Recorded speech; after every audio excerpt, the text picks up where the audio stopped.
the first thing you should notice is that there is a division. So I'm going to go ahead and do the quotient property. So I'm going to have log of the numerator minus log of the denominator. Okay, now let's focus on this one here.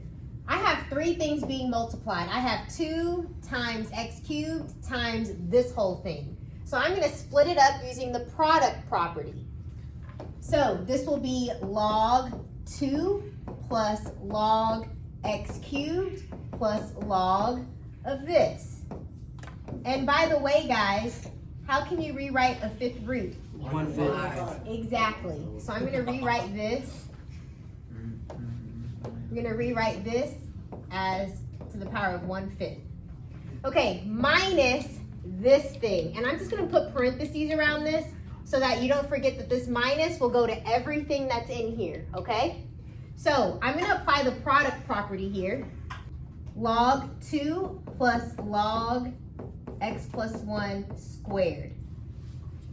Now, all I have to do is just distribute this minus sign. So this is minus log 2 minus log x plus 1 squared.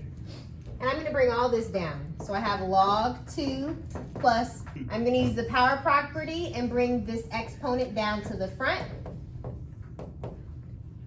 Power property to bring the exponent down to the front.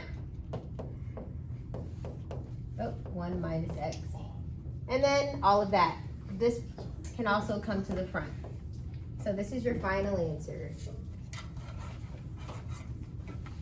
I brought that last exponent to the front using the power property.